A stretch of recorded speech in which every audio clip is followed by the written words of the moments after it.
नमस्कार मित्रों, मैं मूल मंत्रा क्लासेस में जीएस फैकल्टी महेंद्र वर्मा। जैसा कि हमने बताया कि एक सीरीज हम जारी किए हैं, एक सीरीज को हम चालू किए हैं जिसमें हमने सिंधु सभ्यता को कंप्लीट कर लिया है और सिंधु सभ्यता का हम टेस्ट पेपर भी कंप्लीट करेंगे। तो ये चीज़ें हैं।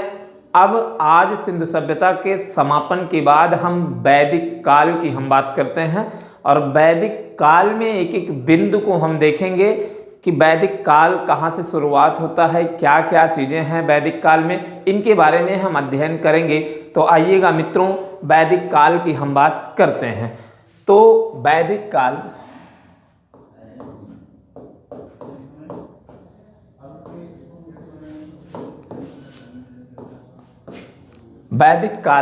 अगर काल की बात की जाए, संपूर्ण काल की अगर हम बात करें तो काल में ये चीज़ें हैं कि कहाँ से कहाँ तक है ये काल।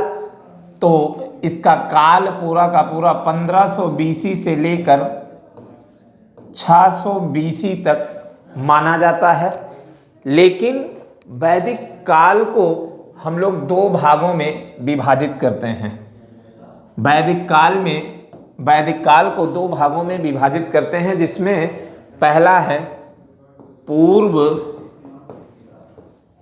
ऋग वैदिक काल, या इसी को हम ऋग वैदिक काल के नाम से जानते हैं। और इसका कालक्रम क्या है जरा देखिएगा, 1500 बीसी से लेकर 1500 बीसी से लेकर 1000 बीसी तक माना जाता है, 1000 बीसी तक। उसके बाद दूसरा है उत्तर वैदिक काल,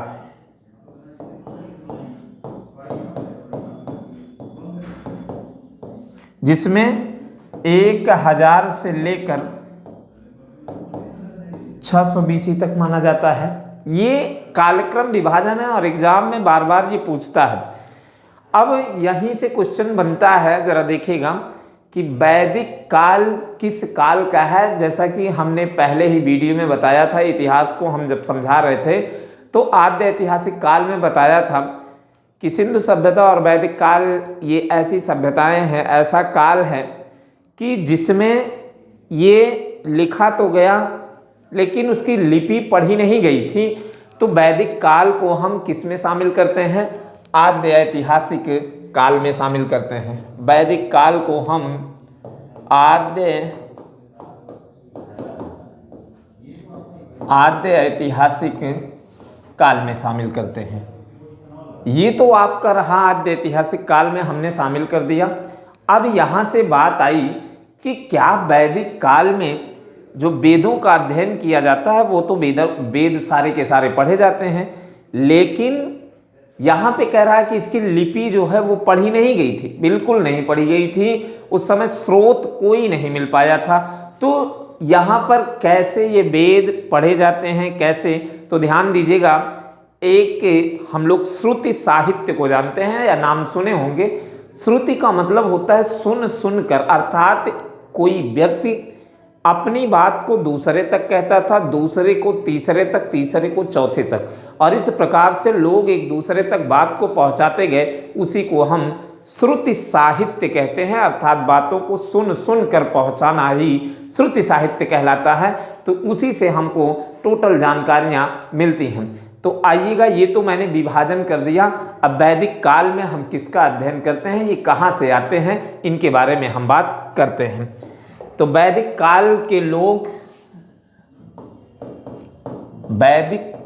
लोग कहाँ से आए? तो ये मैक्स मूलर की जो परिभाषा मानी जाती है, जो मैक्स मूलर ने जो बताया है वो मानी जाती है और आज तक सर्वमान्य मानी भी गई है। परीक्षा में कई बार पूछा गया है। जर्मन मैक्स मूलर के द्वारा ये कहा गया कि वैदिक काल के लोग मध्य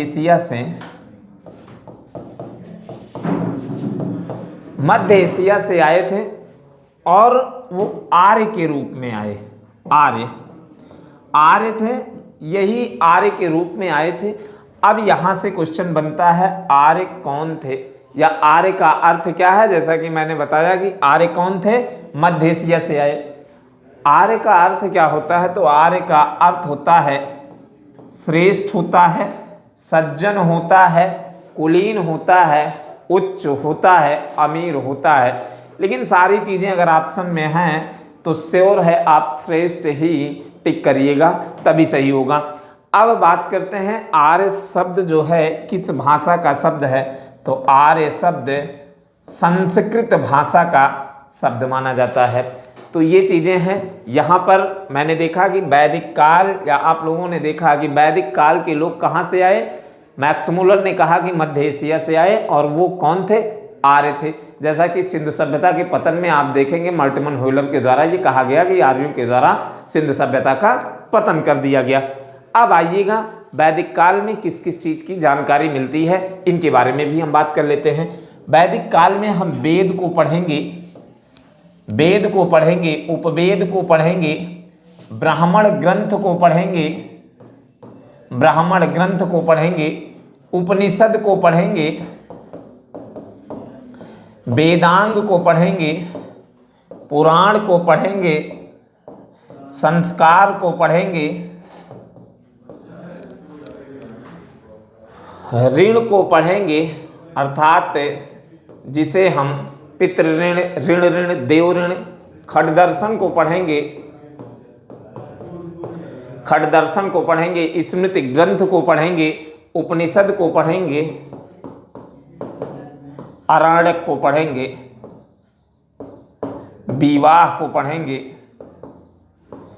इतनी चीजें पढ़ने के बाद तब हमारा जाके वैदिक काल समाप्त होता है, और फिर इतनी चीज़ें हम आपको पढ़ाएंगे भी। ये एक एक चीज़ों के बारे में पहले हम बात करते हैं, फिर उसके बाद हम आगे पूरा का पूरा क्रमबद्ध लेकर चलेंगे। तो आइएगा आप वैदिक काल अर्थात जिसमें वेद का अध्ययन किया जाता है, तो पहले वेद की हम बात करते हैं। वेद अब यहीं से शुरू होता है। वेद के जो संकलन कर्ता माने जाते हैं वो कौन माने जाते हैं, कौन कौन है, क्या नाम है उनका, तो इनके बारे में हम जानते हैं। तो पहले वेद का अर्थ जान लेते हैं। वेद का अर्थ क्या होता है। वेद का अर्थ होता है ज्ञान। ज्ञान, तो ज्ञान का मतलब होता है, ज्ञान कैसे हम जानेंगे, है ना। ज्ञान अर्थात कुछ जानना होता है, तो यही वेद का अर्थ होता है ज्ञान। अब आइएगा वेद कितने होते हैं। वेद 4 होते हैं, जिसमें ऋग्वेद, यजुर्वेद, सामवेद और अथर्ववेद। ये 4 वेद होते हैं। अगर 4 वेद हैं भैया तो 4 उपवेद भी होंगे, 4 पढ़ने वाले भी होंगे, 4 उपवेदों के रचनाकार भी होंगे, 4 ब्राह्मण ग्रंथ भी होंगे, आरण्यक ग्रंथ भी होंगे, उपनिषद भी होंगे। इन सब का हम जिक्र करते हैं। तो आइएगा वेदों के संकलनकर्ता को देख लेते हैं। वेदों के संकलनकर्ता महर्षि वेद व्यास जी को माना जाता है। कहीं कहीं महर्षि द्वैपायन भी रहता है, तो इन्हीं का नाम माना जाता है। तो इसके लिए परेशान होने की जरूरत नहीं है। अब आइएगा हम चारों वेदों के बारे में अध्ययन करते हैं, ब्राह्मण ग्रंथों के बारे में अध्ययन करते हैं, उपनिषद के बारे में इत्यादि के बारे में। तो क्रमबद्ध हम पूरा का पूरा चार्ट बनाकर आपको समझा रहे हैं, ये समझने का प्रयास करिएगा। आइएगा पहले हम वेद को देखते हैं। वेद, ये वेद, अब 4 वेद को हम लोग देखते हैं। पहला वेद ऋग्वेद, फिर यजुर्वेद, फिर सामवेद, फिर अथर्ववेद की हम बात करते हैं। अथर्ववेद, अथर्ववेद, अथर्ववेद की बात करते हैं। ये 4 वेद हैं, तो 4 वेद के 4 उपवेद भी हैं। उपवेद 4 उपवेद भी हैं। तो 4 उपवेद कौन कौन से हैं? आयुर्वेद, धनुर्वेद, गंधर्व वेद और शिल्प वेद।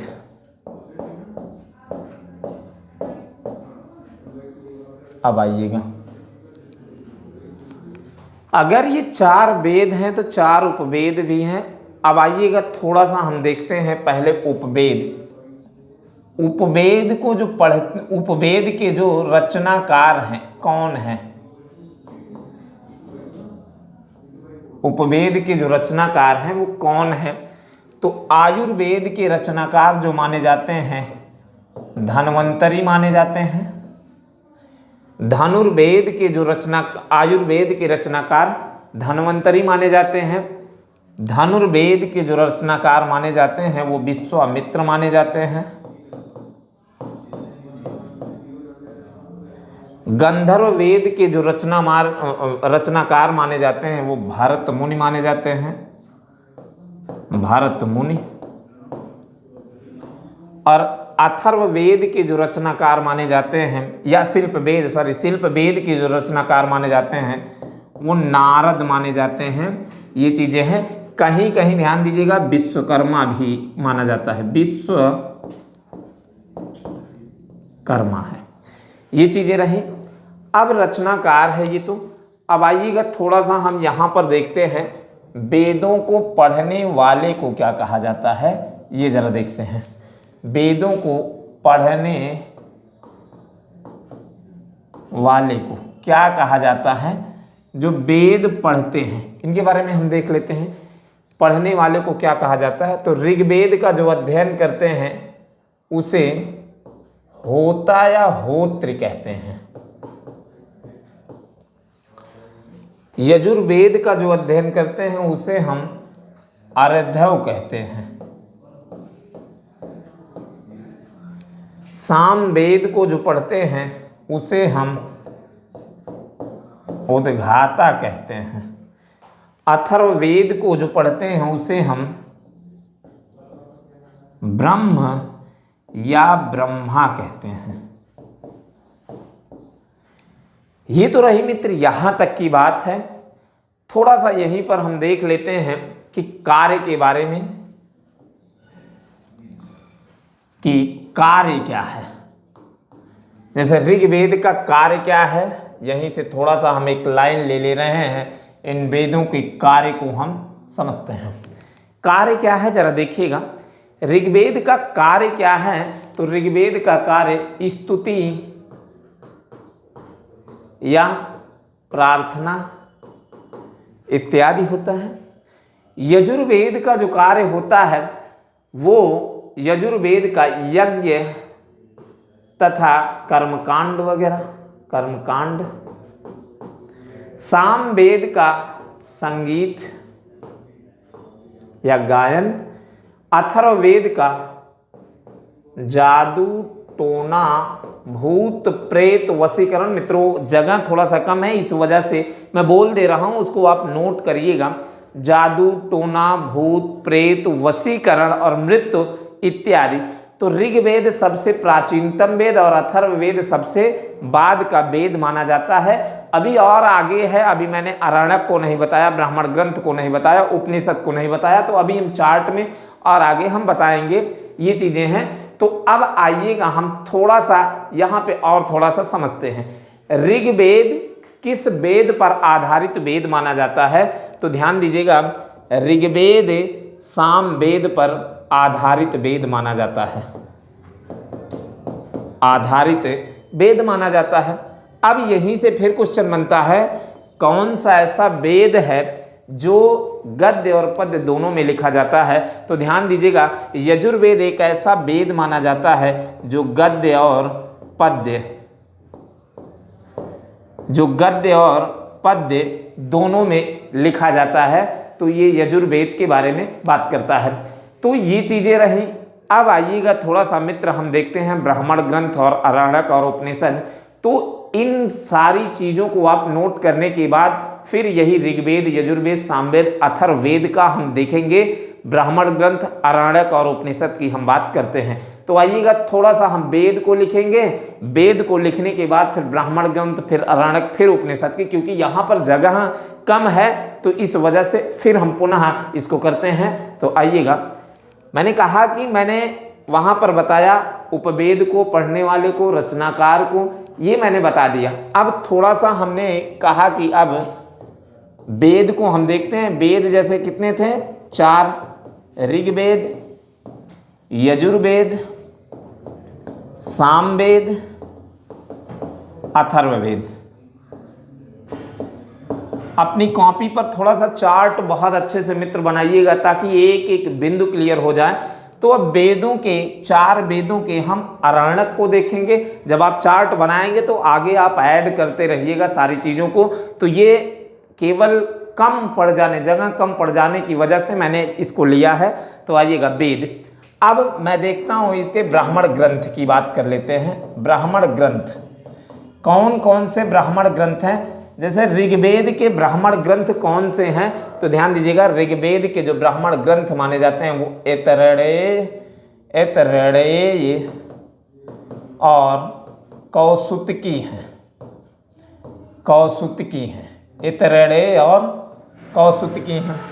यजुर्वेद के हम ब्राह्मण ग्रंथ की बात करते हैं तो तैत्तरीय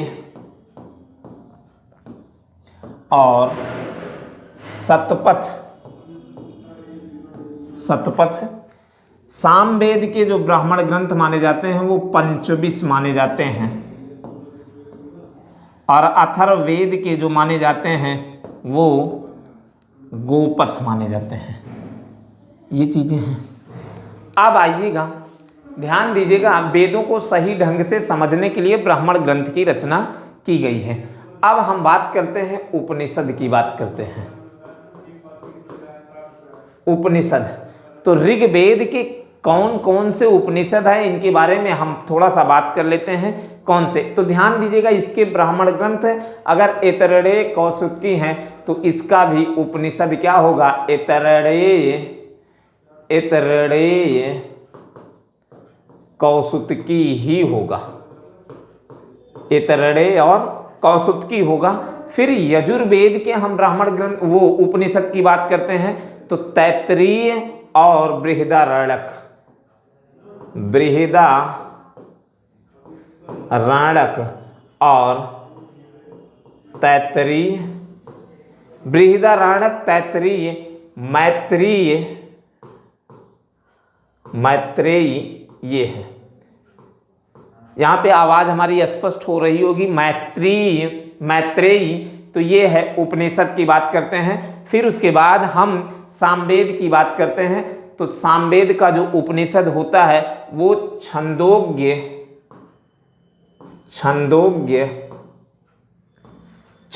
उपनिषद और जैमिनीय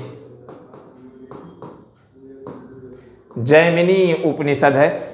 उसके बाद हम बात करते हैं अथर्ववेद की बात करते हैं तो अथर्ववेद के उपनिषद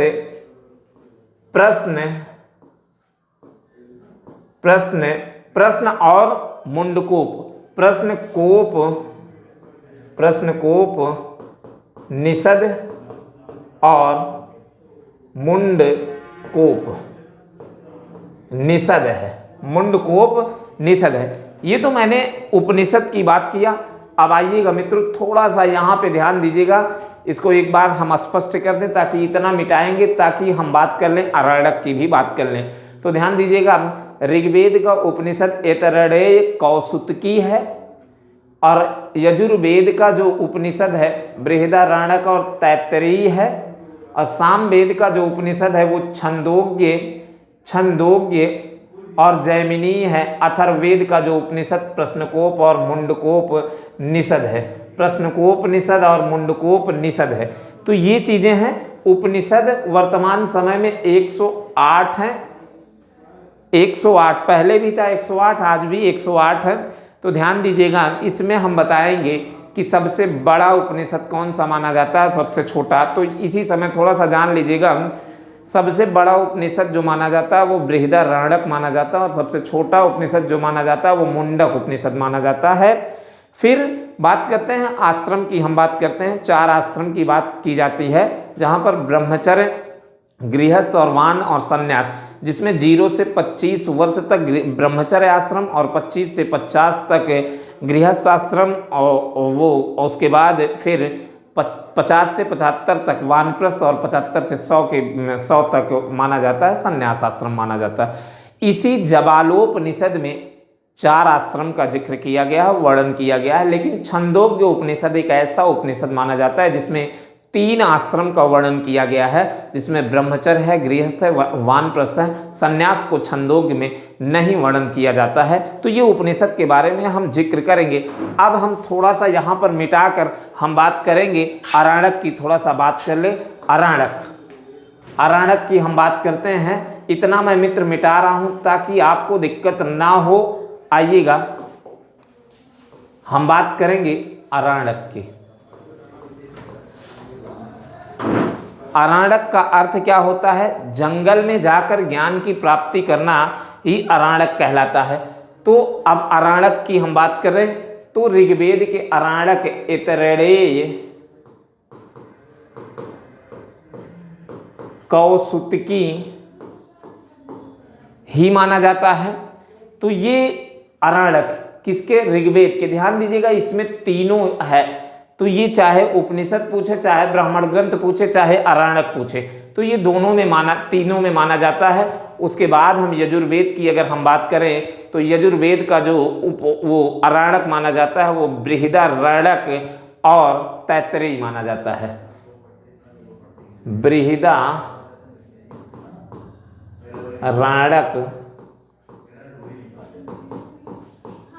तैत्तिरीय माना जाता है, इसका भी है। अब हम बात करते हैं, थोड़ा सा यहाँ पे ध्यान दीजिएगा, आरण्यक की अगर हम बात करें, सामवेद की तो बात करें तो इसका छंदोग्य और जैमिनीय माना जाता है। ये रहे आरण्यक। और अथर्ववेद का कोई उपनिषद नहीं होता है, ये बहुत इंपॉर्टेंट है। आरण्यक, कोई भी आरण्यक नहीं होता है अथर्ववेद का, ये बहुत इंपॉर्टेंट है। ये एक चार्ट के रूप में मैंने आपको अभी बताया है। अभी बहुत सारी चीज़ें बाकी हैं, जिसमें वेदांग बाकी है, विवाह बाकी है, ऋण बाकी है, संस्कार बाकी है। तो इत्यादि चीज़ों के बारे में अभी हम अध्ययन करेंगे। अभी पूर्व ऋग्वैदिक काल और उत्तर वैदिक ऋग काल की विशेषताएं क्या हैं, क्या क्या चीज़ें मिली, किसको माना जाता है, ऋग्वेद में कितने मंडल हैं, कितने सूक्त हैं, कितनी ऋचाएँ हैं, सारी की सारी चीज़ों के बारे में हम अध्ययन करेंगे। लेकिन इसके पहले हम ये जरूर कहेंगे कि अगर ये चार्ट क्लियर रहा तो वैदिक काल बहुत आसानी से आप लोग सीख जाएंगे। ये अभी हमारा वैदिक काल का फर्स्ट वीडियो है। इसके बाद नेक्स्ट वीडियो भी चलता रहेगा। जब तक वैदिक काल समाप्त नहीं होगा तब तक हम इस प्रकार से संपूर्ण रूप से वैदिक काल का वीडियो आपके पास भेजते रहेंगे, यूट्यूब पर जाता रहेगा। अगर मेरे मित्रों वीडियो हमारी पसंद आए तो लाइक करिएगा, सब्सक्राइब करिएगा और शेयर जरूर करिएगा मित्रों, ताकि अन्य लोगों के पास भी पहुँचे। तो ये चीज़ें हैं, अगर अच्छा लगेगा तो कमेंट करिएगा मित्रों। धन्यवाद। जय हिंद, जय भारत।